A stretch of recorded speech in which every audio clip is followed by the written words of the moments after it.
Muito bom dia, a paz do Senhor e Salvador Jesus Cristo. Um feliz domingo para todos, bastante chuva, muitos lugares com enchentes, muitos lugares com prejuízos. Mês de dezembro chove bastante. Nós vamos falar aqui sobre Vamos fazer uma análise bíblica e consciente sobre o sistema religioso evangélico corrompido. Pastor Nelson Alves de Andrade. É um assunto muito interessante e que precisamos bastante cautela, bastante atenção. Eu pediria que vocês compartilhassem aí com outras pessoas e que nos ajudassem a divulgar o nosso trabalho. Eu fiz uma pesquisa aqui, e vamos falar sobre este assunto. A Bíblia mostra que nem tudo que é religioso vem de Deus. E a diferença entre a fé viva e o sistema religioso. Observem bem. Nós vamos ler o texto básico, o texto base, Mateus capítulo 15, versículo 8. Este povo me honra com os lábios, mas o seu coração está longe de mim. Já desde a época de Jesus, nós vemos que havia um sistema religioso, cujo sistema colocava fardos pesados sobre as pessoas, ou seguiam regras rígidas, atavam fardos que nem eles podiam carregar. E Jesus detonou essa classe de pessoas, esse sistema religioso, e até porque Jesus não veio para fundar uma religião. Jesus ele trouxe uma roupagem diferente, e com a vinda de Jesus sabemos que houve então a fundação do cristianismo. Antes era o judaísmo, muito legalista, cheios de sistemas, cheios de regras, leis, preceitos, e havia aí os fariseus que até condenavam a Jesus, porque Jesus pregava uma mensagem de amor, uma mensagem diferente, ainda que Jesus tinha a rigidez dele, a autoridade muito forte. E quando é que o sistema substitui o evangelho? Dizendo que a palavra evangelho significa boas novas, boas notícias, e nós vemos os evangelhos, sinóticos, falando a respeito de Jesus, das obras de Jesus, dos milagres que ele fazia, e Jesus foi uma pessoa que não fez nenhuma acepção de pessoa e convidava a todas as pessoas que viviam à margem da sociedade a segui-lo. Os pobres e ricos também seguiam a Jesus. Mas vejamos aqui, quando é que o sistema substitui o evangelho? O sistema se corrompe, quando regras substituem relacionamentos, quando cargos substituem o serviço, e quando o poder substitui o espírito, e números substituem pessoas. Nós vemos aí, então, pessoas que vivem com uma aparência de piedade, mas negam o seu poder, negam a eficácia delas, segundo Timóteo capítulo 3, o versículo 5. E as pessoas, elas querem muito o poder, querem muito o carro, querem muito a presidência, querem muito, na realidade, ter um nome no seu sistema religioso, e eu diria que são verdadeiros usurpadores, usurpando, ostentando, e então o sistema religioso, na realidade, leva essas pessoas a terem a ganância pelo poder e até brigam, Quando o sistema substitui o evangelho, o sistema se corrompe, quando, na realidade, nós vemos todas essas situações, quando líderes se tornam intocáveis, o sistema, na realidade, todo está aí corrompido, que não aceita confronto, espiritualiza erros, silencia vítimas, protege estruturas e não pessoas. E se apegam, que dizem, ai daquele que tocar no ungido do Senhor. Mas nem todo aquele que tem um cargo eclesiástico, ele é chamado por Deus, ele é ungido pelo Senhor. Uma pessoa chamada por Deus age diferente, uma pessoa chamada por Deus, ela tem um comportamento diferente, e essa pessoa ela não trabalha com ganância, mas trabalha ensinando, evangelizando, mostrando o amor de Cristo às pessoas. E essas pessoas elas não aceitam serem confrontadas, porque o próprio Jesus disse, ai de vós que fechais o reino dos céus diante dos homens. Mateus capítulo 23, versículo 13. Essas pessoas não querem ser confrontadas nos seus erros, porque querem tapar situações. Mas nós sabemos que através da mídia, através da internet, hoje nós vemos realmente muitas situações estando aí, sendo vistas, sendo notórias. E, por exemplo, nós vemos Lutero. Lutero, naquela época, quando ele detonou erros, né, e quando ele fundou o protestantismo, através dele veio o protestantismo, porque havia uma inconformação com situações. E na época atual nós vemos muitas coisas que realmente não estão de acordo com o evangelho que Cristo ensinou, o evangelho de Jesus. E esse sistema se torna corrompido quando o dinheiro vira centro, o evangelho vira produto, quando a fé é comercializada, e nós vemos muitas vezes essa barganha aí, como se Deus fizesse barganha com as pessoas, você me dá tanto, você dá tanto de dízimo, dá tanto de oferta, que vai acontecer isso aí com você, é como se estivessem vendendo a fé, vendendo a bênção, e bênção não se vende, a bênção se alcança. E nós vemos em Deuteronômio, capítulo 27, capítulo 28, falando sobre as maldições, falando sobre as bênçãos, que se atentamente eu ouvir a voz de Deus, eu obedecer ao Senhor, essas bênçãos virão sobre nós. E se eu não obedecer, maldições virão sobre a minha vida. Porém, também eu preciso compreender que a vida humana consiste em batalhas, consiste em lutas, eu tenho que lutar para conquistar um lugar ao sol. Eu tenho que lutar para conquistar a minha universidade, eu tenho que estudar, eu tenho que me preparar. Lembro-me de uma época que venderam até caneta ungida para fazer vestibular. Gente, eu não sei quem está mais errado, quem vende ou quem compra, porque na realidade o que nós precisamos é estudar. Eu quero passar numa faculdade, eu preciso estudar.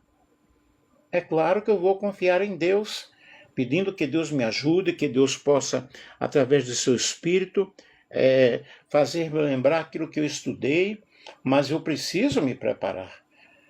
Você não pode dizer, agora eu vou ser um engenheiro, Deus me chamou para ser um engenheiro, eu vou construir uma casa agora, vou construir um edifício se eu nunca estudei, né? Então a fé, o evangelho vira produto quando a fé é comercializada, quando a bênção é condicionada. Toma lá e dá cá. Deus me abençoa porque Ele é bom, porque Ele é misericordioso. E nós não compramos bênçãos. O Senhor derrama a sua bênção através da sua multiforme graça, que a graça de Deus, ela alcança todas as pessoas. E quando a culpa é explorada, então você errou, há uma exploração aí na tua culpa, e eu preciso levar a minha culpa ao Senhor Jesus à cruz. Pensam que a piedade é fonte de lucro, segundo 1 Timóteo 6:15. Quando o controle vence o cuidado, sistema corrupto controla consciências, as pessoas não têm o poder de falar, não têm o poder de persuadir, não têm o poder de argumentar, tem que calar. Porque a pessoa diz aqui, mando eu, já passei por situações assim. Eu já ouvi pessoas cuja liderança dizia, a palavra é a minha. E as pessoas ficavam caladas, não podiam optar. E se a pessoa externa o seu pensamento, como hoje eu externo os meus pensamentos, né? Às vezes eu sou considerado como um desviado, sou considerado como uma pessoa que não me humilhei. Já me falaram muitas vezes isso, que eu não sou humilde, que eu não me humilho, que eu tenho que aceitar o que o fulano fala. Eu digo, não tenho que aceitar o que o fulano fala. Eu tenho que pesquisar, eu tenho que ver. Eu não sou um fantoche, eu não sou um boneco. E quando gera medo espiritual, coloca medo nas pessoas, né? Você não faz isso, então você vai para o inferno, vai acontecer isso com você, vai vir uma enfermidade sobre você, e se a pessoa está passando por uma situação difícil, se a pessoa não consegue um emprego, o outro diz que ele está sendo castigado por Deus, porque ele está em pecado. Eu me lembro de uma vez, eu passei muito tempo sem conseguir emprego, e alguém dizia assim para mim, você tem que analisar a sua vida, você deve viver em pecado. Gente, pecado nós temos todos os dias. Pecado nós temos todos os momentos. E o sistema torna-se corrupto quando impede o crescimento pessoal. Somente aquele grupo pode crescer. Eu conheço segregações, né, ou denominações, que proibiram até dos membros estudarem. Isso faz tempo, já passei por situação assim. Quando não forma discípulos, forma dependentes. Nós somos chamados para sermos discípulos do Senhor, não dependente de alguém. Cada pessoa é um ser único. Eu sou um ser único, você é um ser único. Todos nós temos o direito de escolha, temos o direito de opinar, temos o direito de ir e vir. Então o sistema torna-se corrupto quando alguém chama a atenção para si como se você fosse ovelha daquela pessoa. As minhas ovelhas. Nós somos ovelhas de Jesus, que é uma metáfora, né? Onde está o Espírito do Senhor, aí a liberdade, segundo aos Coríntios, capítulo 3, versículo 17. É claro que essa liberdade não é libertinagem.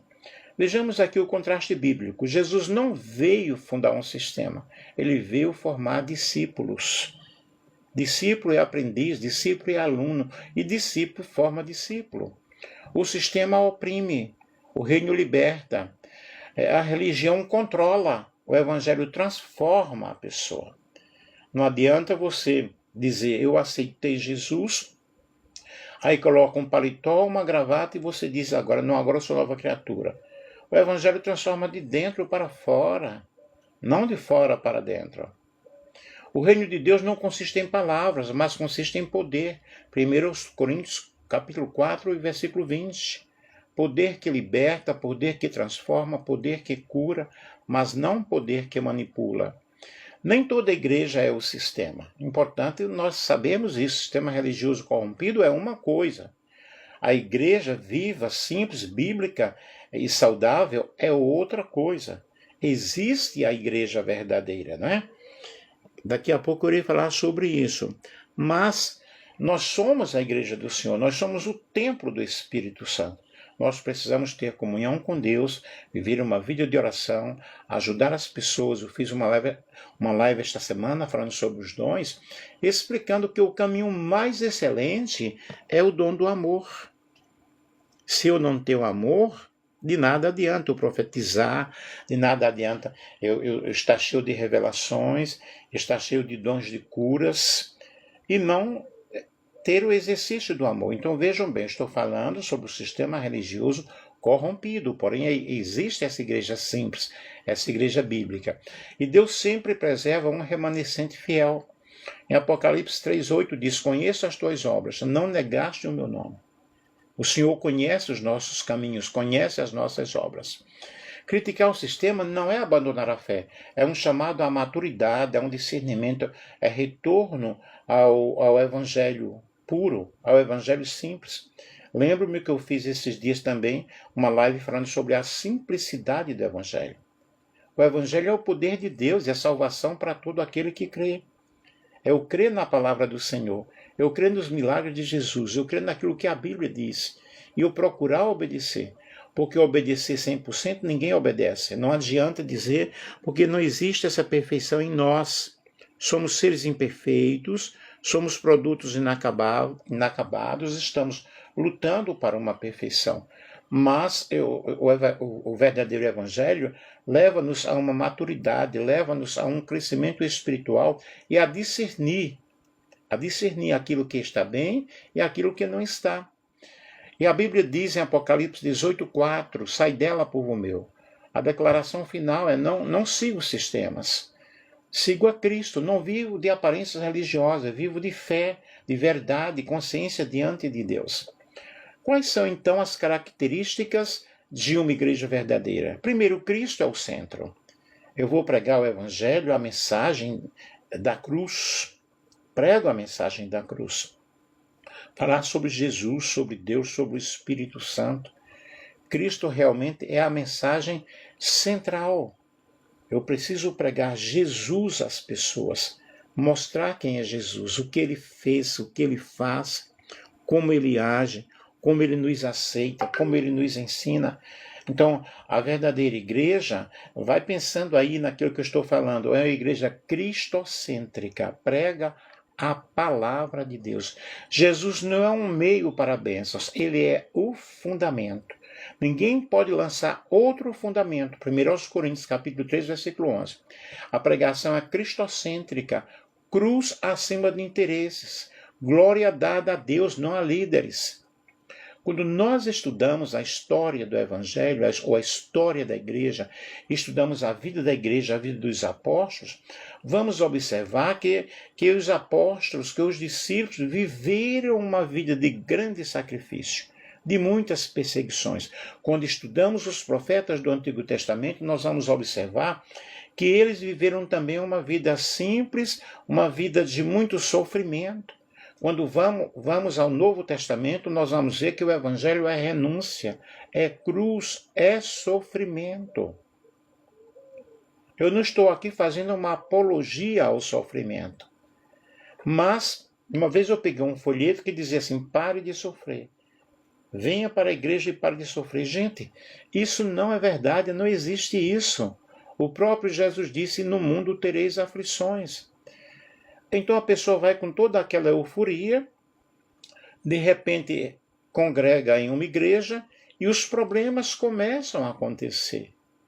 Há uma luta muito forte, nós temos que lutar cada dia, lutar a todo instante. Há uma batalha espiritual, e nessa batalha espiritual nós estamos envolvidos.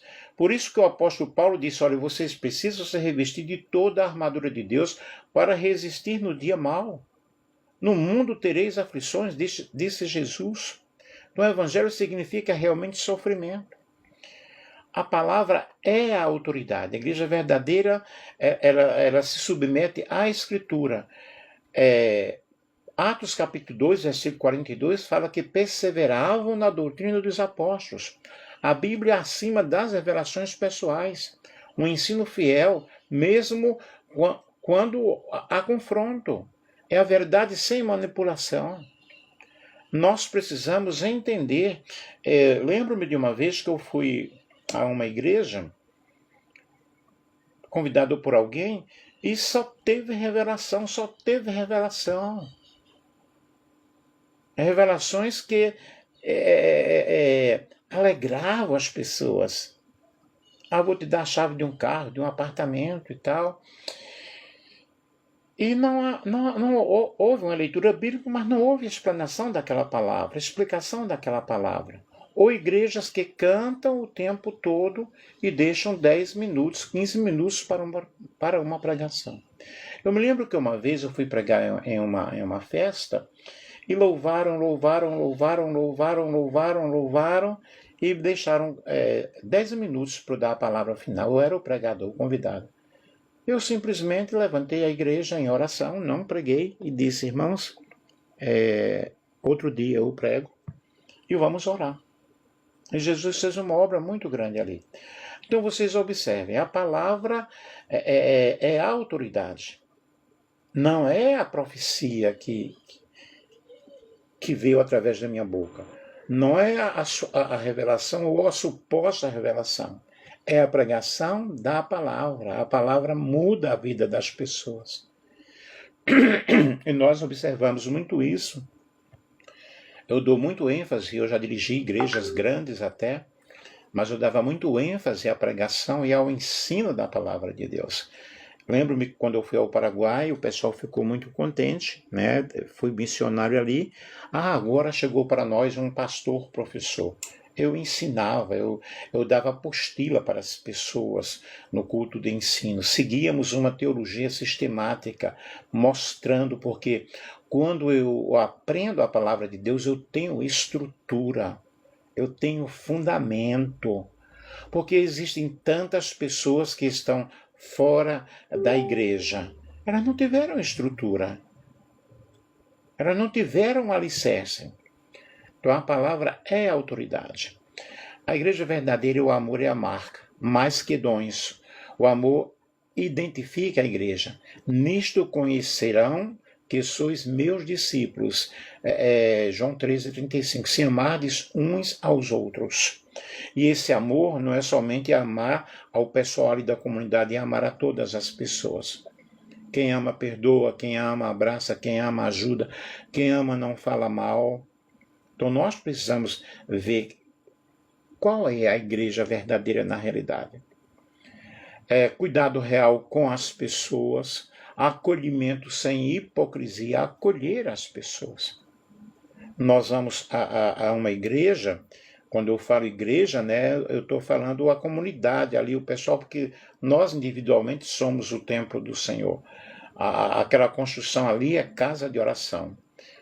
Mas nós esperamos ser acolhidos, não disciplinados, não excluídos, não sendo julgados, não apontando o pecado, mas ajudando aquela pessoa. É disciplina com misericórdia, chamar a pessoa, exortar, mostrar, ensinar na palavra de Deus. A igreja verdadeira, ela produz fruto do Espírito. Dons podem impressionar, mas frutos revelam o caráter, frutos revelam a vida da igreja. O amor, a bondade, a fé, a compaixão, a misericórdia. O fruto do Espírito Gálatas capítulo 5, versículo 22 a 23. Mostra um caráter transformado, mostra uma vida coerente fora do culto. Não vai ao templo, não vai à sinagoga, não vai à casa de oração, simplesmente por um mero costume. Existem pessoas que vão ali marcar a presença. São crentes de carteirinha. Marcam a presença como se isso fosse vida espiritual. Vida espiritual é fora dali, é fora daquele ambiente. É o testemunho público. E o Senhor nos chamou para nós sermos testemunhas. Tanto em Jerusalém como em Samaria, em toda a Judéia e até aos confins da terra. A verdadeira igreja ela forma discípulos não dependentes. A verdadeira igreja capacita as pessoas para o crescimento espiritual. Mateus 28:19 disse: Ide e fazei discípulos. Isto é, discípulos forma discípulos. E discípulo é aluno. Há um ensinamento, há uma escola de aprendizagem, né? Há um processo de aprendizagem. E vamos aprender o quê? A palavra de Deus. Aprender a amar as pessoas. Aprender a ajudar as pessoas. Aprender a conviver com todo tipo de gente. Aprender a conviver com todo tipo de religião sem denegrir ninguém, sem falar mal de ninguém, porque quem sou eu para julgar o meu irmão? Eu não posso julgar ninguém.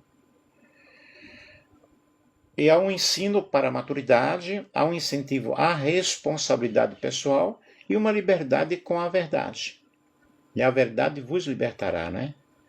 Há uma liderança servidora, a autoridade bíblica é serviço. Quem quiser ser o primeiro, seja o vosso servo. Mateus capítulo 9, versículo 35. Um pastor nunca poderia deixar de ser diácono, porque o diácono é servo. O diácono é aquele que está ali para servir na realidade. Mas quando nós observamos as características de um diácono em Atos, são pessoas com sabedoria, cheias do Espírito Santo e de bom testemunho. Essa sabedoria, tanto a sabedoria espiritual, acadêmica, intelectual, sabedoria teológica, uma pessoa preparada, porque ela vai trabalhar com vidas. Então tem uma liderança servidora Prestação de contas, tem que prestar contas daquilo que está acontecendo, daquilo que entra, daquilo que sai, tem que ser transparente. Humildade, transparência. Entra dinheiro ali? Claro que entra, muito dinheiro entra na igreja. Mas tem que haver uma transparência, tem que haver uma prestação de contas. Vida no Espírito com ordem, o Espírito age com liberdade e equilíbrio.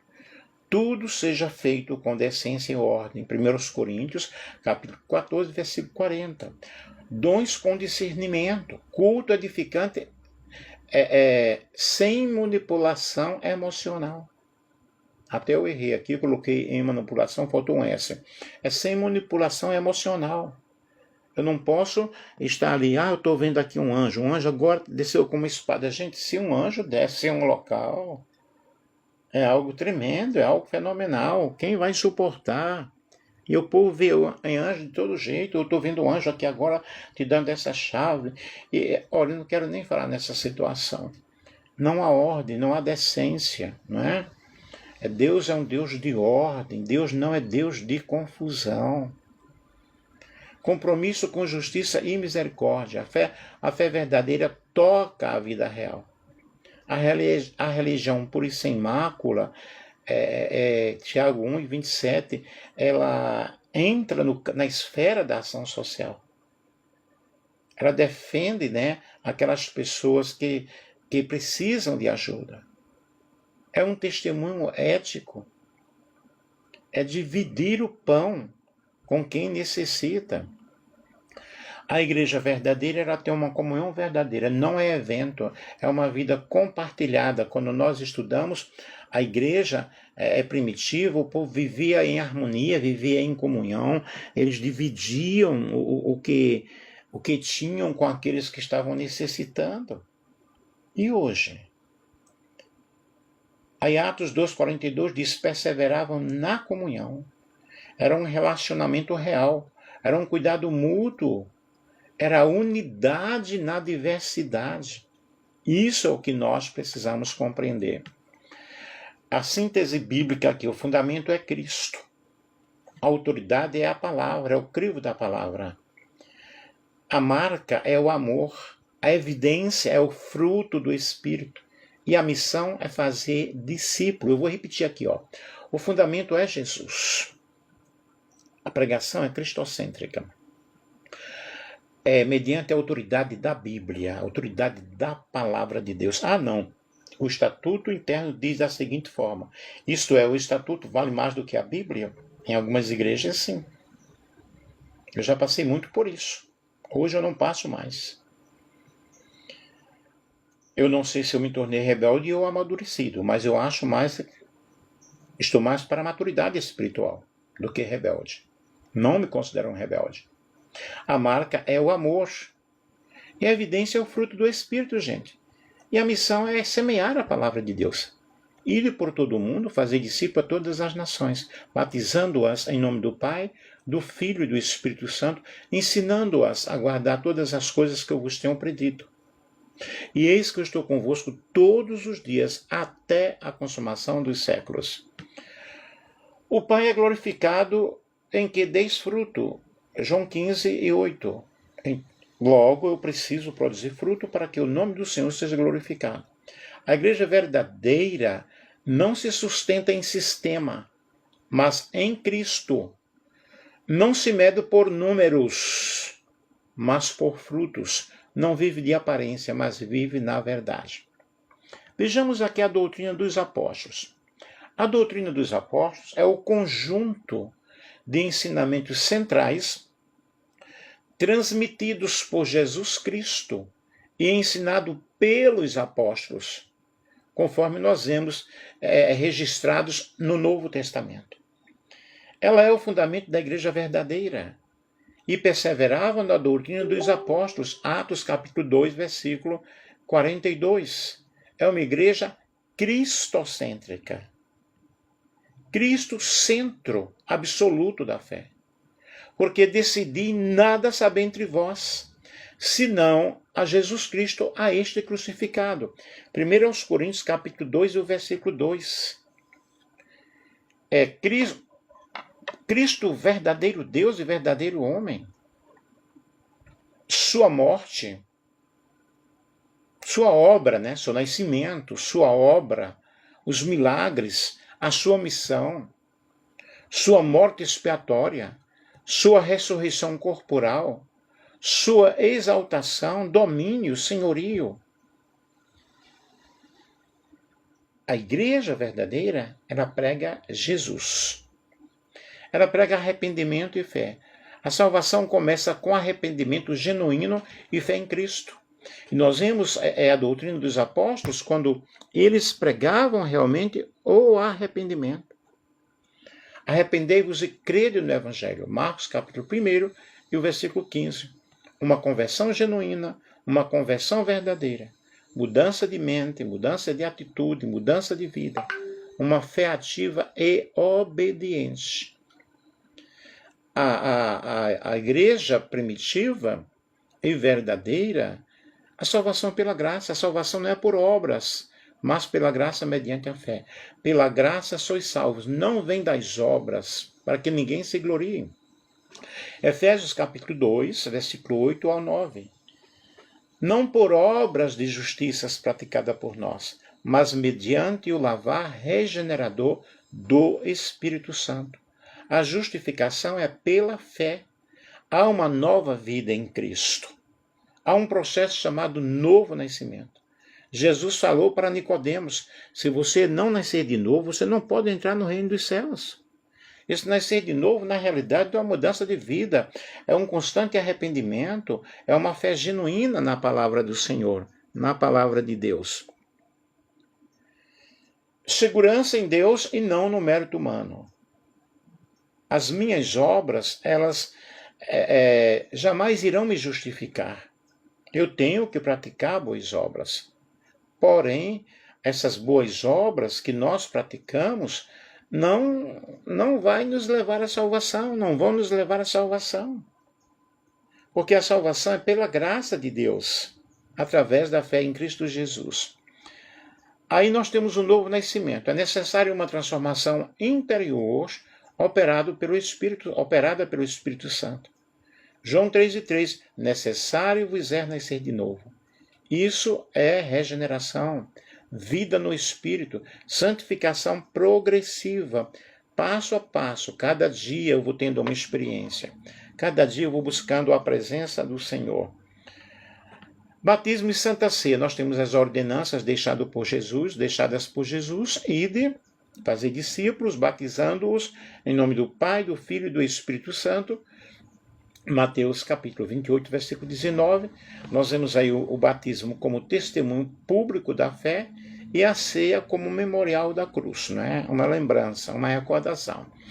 Vida santa e ética cristã, a fé produz realmente mudança de caráter. Sede santos, porque eu sou santo. 1 Pedro capítulo 1, versículo 16. Abandono do pecado, vida de amor e justiça e fruto do Espírito. E cada dia eu preciso me confessar diante do Senhor. A Bíblia diz, filhinhos, não pequeis, mas se todavia alguém pecar, temos junto ao Pai Jesus Cristo, um advogado junto ao Pai, Jesus Cristo justo. Essa igreja verdadeira, ela tem comunhão e vida comunitária. A fé é vivida em corpo, não isoladamente. Não há um grupinho. Só tem oportunidade para pregar, para cantar o fulano que possui dinheiro. Existem igrejas assim, somente aquele grupinho que monopoliza tudo aquilo ali. A oportunidade é para todos, gente. Eu estou com 69 anos. Se hoje eu levantasse uma congregação, eu iria agir de forma bem diferente. Bem diferente. Eu fui pastor muito tempo, né? Dirigi igrejas grandes no Paraguai, dirigi igrejas no Brasil, em Belo Horizonte, em Foz do Iguaçu. Mas eu também não tinha o conhecimento que hoje eu tenho. A fé é vivida no corpo, não isoladamente. E Atos 42 diz que perseveravam na comunhão, na unidade, na mutualidade e no cuidado pastoral. Lembro-me que eu sempre visitei muito com a minha esposa. Muito, visitava bastante. Tem os dias de eu fazer as visitas. O membro daquela comunidade que não faltasse o culto 1, 2 vezes, eu já ia lá saber o que está acontecendo, ver o que está acontecendo. Mas hoje não, hoje você fica no gabinete e as pessoas têm que vir até você. Ou tem que agendar a visita. Oração e dependência de Deus. A igreja apostólica vivia em constante oração. Perseveravam nas orações. Atos capítulo 2 e versículo 42. Tinham uma vida devocional. Busca da direção do Espírito e intercessão. Esses dias eu fui a uma igreja. Essa igreja deve ter umas 200 pessoas por aí. E o irmão estava super feliz, super contente, porque nas orações de manhã estava indo 8 pessoas, 10 pessoas. Estava super feliz. Imaginem, uma igreja com 200 pessoas, apenas 8, 10 pessoas, 12 pessoas orando. Missão e testemunho. A igreja existe para proclamar o evangelho. Recebereis poder e sereis minhas testemunhas. Atos capítulo 1, versículo 8. Através da evangelização, do discipulado e do testemunho público. E a igreja verdadeira ela tem uma esperança escatológica. Os apóstolos ensinavam a volta de Jesus. Esse Jesus virá do modo como o viste subir. Atos capítulo 1, capítulo 1, versículo 11. A segunda vinda de Cristo. Hoje prega-se muito pouco sobre a segunda vinda de Cristo. Hoje prega-se muito sobre ajuda pessoal, que não está errado, sobre prosperidade, sobre levar dinheiro, né? E não se prega muito sobre o pecado, sobre a santificação, nem sobre a segunda vinda de Cristo. Então a igreja verdadeira pregava, a igreja primitiva pregava sobre a segunda vinda de Cristo, a ressurreição dos mortos, o juízo e vida eterna. Síntese da doutrina dos apóstolos: fundamento Cristo, meio graça mediante a fé, a vida, santidade e amor, a força era o poder do Espírito Santo, a missão, fazer discípulos, e a esperança, a volta de Cristo. A doutrina dos apóstolos não é um sistema religioso. É a vida de Cristo vivida, ensinada e testemunhada na vida da igreja. Eu espero que vocês tenham compreendido o que nós falamos aqui. E eu busquei esses assuntos, pesquisei, tenho várias referências aqui, muitas referências, ok? Eu vou citar aqui algumas. Hebreus, David Allen, Declaração de Fé das Assembleias de Deus, Assembleia de Deus, Teologia Sistemática, de Luiz Berkoff, a Bíblia Sagrada, claro, Novo Testamento, Comentário Bíblico, F.F. Bruce, As Institutas da Religião Cristã, João Calvino, A Manifestação do Espírito, D.A. Carlson, Wayne Grudem, Teologia Sistemática, Comentário do Novo Testamento, William Edriksen, o que a Bíblia diz sobre o Espírito Santo, Stanley Orton, Teologia do Novo Testamento, George Eldon Laird, o Espírito Santo, John Sloyd, e por aí vai. Muitas referências eu busquei aqui, né? O Conhecimento de Deus, Parker, o Espírito Santo, uma perspectiva pentecostal, Anthony Palma, A Mensagem de Atos, John Stott, O Discípulo Radical, John Stott, Teologia Sistemática de Strong, A Busca de Deus, Tozer, A Missão de Deus, Wright, e outras referências. Então vejam bem, nós explicamos aqui, começamos com a nossa fala, com o nosso estudo, mostrando sobre o sistema religioso, o título, o sistema religioso evangélico corrompido, mostrando sobre os fariseus, né? E quando Jesus ele disse: este povo me honra com os lábios, mas o coração está muito distante de mim. E eu espero que você tenha compreendido o que nós ensinamos aí, o que nós mostramos, e que se coloque à disposição do Espírito Santo para que o Espírito Santo ele possa assim trabalhar na tua vida, te elevar a um nível espiritual, buscando a presença de Deus, orando. Amém? Pai amado, Pai querido, louvado seja o teu nome nesta manhã de domingo. Eu te agradeço, Senhor, pelo teu amor, pela tua graça, pela tua grande compaixão, pela tua grande misericórdia. Que tu possa, Deus, nos ajudar e ter misericórdia de nós. Perdoa os nossos erros, as nossas falhas e nos ensina, Senhor, a seguirmos os teus mandamentos, a termos a tua palavra como autoridade em nossas vidas e a termos uma vida centrada em Cristo Jesus.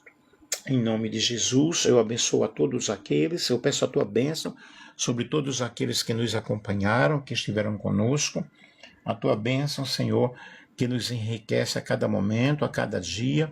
Pai amado, em nome de Jesus, que tu possas abençoar e que eu te peço também neste momento, Senhor, por muitas pessoas que estão vivendo momentos difíceis, com esse tempo de chuva, Senhor, com esse tempo de calamidade, que o Senhor possa ter misericórdia. Ajuda-nos em tudo, dá-nos um restante de um dia feliz, em nome de Jesus. Amém.